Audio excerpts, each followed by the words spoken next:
నమస్తే. ప్రస్తుతం మనం ఉమ్మడి మహబూబ్‌నగర్ జిల్లా కేంద్రంలోని ఎన్నుగొండ ప్రాంతంలో ఉన్నాం. ఈ ఎన్నుగొండ ప్రాంతంలో ఎస్ఐఆర్ అదే ఓటరుకు అంటే ఎక్కడ 2 ఓట్లు ఉండకుండా ఉండేందుకు కూడా కేంద్ర ప్రభుత్వం ఏదైతే ఎస్ఐఆర్ ప్రోగ్రామ్ పెట్టిందో ఆ ప్రోగ్రామ్ ఒక 1 మంత్ పాటు కొనసాగనుంది. అయితే ఇక్కడ ప్రస్తుతం ఎన్నుగొండలోని ఈ డివిజన్ కార్యాలయంలో ప్రస్తుతం మనం ఉన్నాం. ఈ డివిజన్ కార్యాలయంలో ఇక్కడ ఆశా వర్కర్లు, అంగన్వాడీ వర్కర్స్, అదేవిధంగా రెవెన్యూ సిబ్బంది కూడా తమ ఎస్ఐఆర్ ప్రోగ్రాంలో ప్రతిరోజు రాత్రి 11 గంటల వరకు కూడా తమ విధులు నిర్వహిస్తున్నారని చెప్పుకోవచ్చు. మనం చూస్తున్నాం, మన కెమెరా పర్సన్ చూపించడం జరుగుతుంది. ప్రతి ఒక్కరు కూడా తమ విధులు నిర్వహించడంలో చాలా బిజీ ఉన్నారని చెప్పుకోవచ్చు.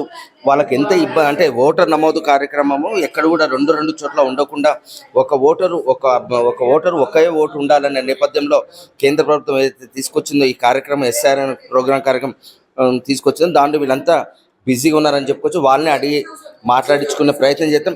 అమ్మ, ఎంత ఇబ్బంది అనిపిస్తుంది అమ్మ ఈ ప్రోగ్రామ్? సార్ మాకు ఏరియాలు తెలుసలేదు సార్, చాలా ఇబ్బందిగా ఉంది. ఫామ్స్ ఇక్కడ ఓట్లు ఎక్కడెక్కడనో సార్, శ్రీనివాస్ కాలనీ అని, ఇంకా లక్ష్మీనారాయణ కాలనీ అన్ని ఎక్కడెక్కడ ఏరియాలు తెలియడం లేదు సార్. మాకు చాలా ఇబ్బందిగా ఉంది సార్. మాకు స్లిప్పులు వంచలేక.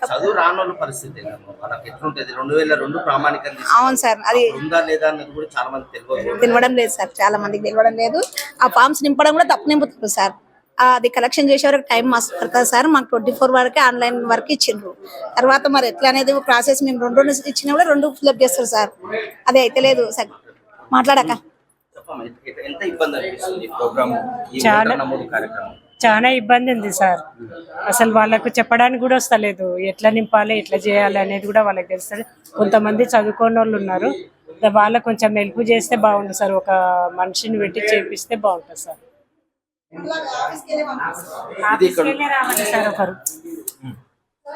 సార్ ఒకరొకరికి ఒక్క ఏరియానే కాదు, 12-13 ఏరియాస్ ఇచ్చారు ఒక్కరికి. కాబట్టి మేము తిరిగినప్పుడు కూడా ఎంప్లాయీస్ కాబట్టి వాళ్ళు లేకుంటున్నారు అక్కడ. మళ్ళీ కాల్ చేసి మా దగ్గర ఎవరు వచ్చిండ్రు అని వాళ్ళే మమ్మల్ని రిటర్న్ ప్రశ్నిస్తారు. అట్లా ఏరియాస్ తిరగాలంటే చాలా ఇబ్బంది అవుతుంది. ఫామ్స్ ఇచ్చినా కూడా ఎంప్లాయీస్ కానీ నాన్ ఎంప్లాయీస్ ఎవరికైనా కూడా ఫామ్స్ రాయాలంటే చాలా ఇబ్బంది అవుతుంది. ఇచ్చిండ్రు కదమ్మా మీరే రాసుకోండి, ఇవి మాకు తెలీదు అని అంటున్నారు. మేమే ఇచ్చి మళ్ళీ మేమే రాసుకోవాలి అంటే చాలా ఇబ్బంది అవుతుంది సార్.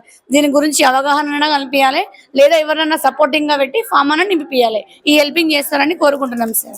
అంటే వీళ్ళు ఒక్కరే కాకుండా వీరికి మరికొందరు సహకరిస్తే తప్ప ఈ ప్రోగ్రామ్ ముందుకు చూస్తున్నాం. మనం ఇక్కడ ఉన్న పరిస్థితి ఎట్లా అనిపిస్తుంది? ఇప్పుడు ఫామ్స్ ఇవ్వాలి, మేమే రాసుకున్నాలంటే వాళ్ళకే అవగాహన లేదు ఓటర్లకు. ఒక్కొక్కరి ఓటు ఒక దగ్గర లేదు. ఒక ఇంట్లో భార్యది ఒక దగ్గర, భర్తది ఒక దగ్గర, కొడుకుది ఒక దగ్గర, కోడది ఒక దగ్గర, మళ్ళీ కొత్త ఓటు కూడా వాళ్ళ కుటుంబంలో ఎక్కడో ఏరైపోయింది. అంటే మినిమం 1-2 కిలోమీటర్లు మేము పంచుతున్నాం ఏవి ఫామ్స్, ఎస్ఐఆర్ ఫామ్స్. కానీ మేము మగపిల్ల అంటే పోతాం, కానీ ఆడపిల్లకి చాలా ఇబ్బంది ఉంది. ఇప్పుడు ఎక్కడ 14 కాలనీలు ఏనుగుంట సార్ రెడ్డికిలా, రామదూత కాలనీ, శ్రీకృష్ణ కాలనీ అన్ని ఏవో 14 కాలనీలు ఉన్నాయి. వాళ్ళంతా పంచాలంటే ఇబ్బంది అవుతుంది. ఇది ఇక్కడ పూర్తి స్థాయిలో ఇబ్బంది మాత్రం చాలా ఉంది. ఎందుకంటే ఏమాత్రం నాలెడ్జ్ లేని, అక్షరము తెలియని వాళ్ళు కూడా చాలా ఇబ్బంది పడుతున్నారు. అక్షరం తెలిసిన వాళ్ళు కూడా ఇబ్బంది పడుతున్నారు. మరికొందరు రెవెన్యూ సిబ్బంది ఉన్నారు. ఆర్ఐతో అడిగి మాట్లాడి ఎట్లుంది నర్సింగ్, ఎంత ఇబ్బంది అనిపిస్తుంది ఇప్పుడు ఈ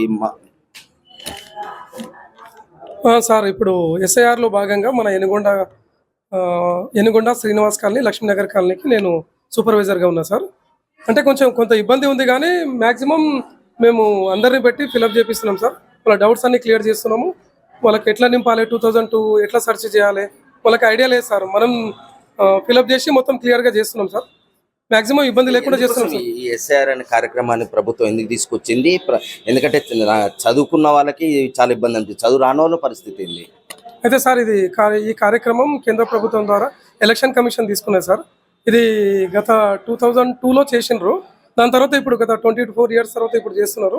దీని ముఖ్య ఉద్దేశం ఏమంటే డబల్ ఓటర్స్ కానీ ఎక్కడెక్కడనో ఏమంటారు, ఇప్పుడు మహబూబ్ నగర్లో ఓటు ఉంది, వాళ్ళకి హైదరాబాద్లో ఓటు ఉంది, ప్లస్ వాళ్ళ ఊర్లో ఓటు ఉన్నాయి. 3 ఓట్లు 4 ఓట్లు ఉన్నాయి. అంతా శుద్ధి కార్యక్రమం. దీంట్లో ఎలాంటి ఓట్లు తొలగిస్తారనే అపోహ లేదు సార్. ఎలాంటి ఓట్లు పోవు, అందరికీ ఓట్లు ఉంటాయి. ఏమంటే డబల్, డెత్, షిఫ్టెడ్ అవి పోతాయి తప్ప మిగతా ఓట్లు తొలగించే ప్రసక్తే లేదు సార్. అంత క్లియర్ గా ఉంది సార్. దీంట్లో ఇది మనం చూసాము, ఏ కార్పొరేటర్ గెలవాలన్నా కూడా ఆ ప్రాంతంలో డబుల్ 3 ఓట్లను వాళ్ళకు సంబంధించిన వాళ్ళకు అనుకూలంగా ఉన్న వ్యక్తులను ఏదైతే ఓటింగ్ ఏర్పాటు చేసుకోవడం జరిగింది. ఇప్పుడు ఈ ఎస్ఐఆర్ ప్రోగ్రామ్ నుంచి మాత్రం డబుల్ 3 ఓట్లు ఉండే పరిస్థితి లేదు. ఎందుకంటే ఒక వ్యక్తికి ఒకే ఓటు ఉండాలి, ఒకే ప్రాంతంలో ఉండాలి అన్నట్లుగా అంటే కేంద్ర ప్రభుత్వం తీసుకొచ్చింది. దీనిలో మాత్రం ఎవరైతే గతంలో మున్సిపల్ కౌన్సిలర్గా కావచ్చు, కార్పొరేటర్గా కావచ్చు, వీళ్ళందరూ గెలిచిన ప్రాంతాల్లో అక్కడ డబుల్ త్రిబుల్ ఓట్ల ద్వారానే వాళ్ళు గెలుపొందారని చెప్పుకోవచ్చు. ఎందుకంటే సింగిల్ ఓట్లు ఉన్న ప్రాంతంలో మాత్రం ఓటమి గెలుపులు కూడా వాళ్ళు ఊహించలేని పరిస్థితి ఉంది. ఎందుకంటే గెలిచిన ఎవరైతే డబుల్ త్రిబుల్ ఓట్లు ఉన్నాయో వాళ్ళు మాత్రం తమ గెలుపు ఖచ్చితంగానే చెప్పుకోవడం గతంలో చూసాము. ఇప్పుడు ఎస్ఐఆర్ ప్రోగ్రామ్ నుంచి మాత్రం ఉన్న ఓటు హక్కు ఒక వ్యక్తికి ఒకే ఓటు హక్కు ఉంటుంది, డబుల్ త్రిబుల్ మాత్రం ఉండే ప్రసక్తే లేదంటూ కూడా రెవెన్యూ సిబ్బంది చెప్పడం జరుగుతుంది. పాలమూరు నుంచి మన తొలివేలు కోసం మీ మధు.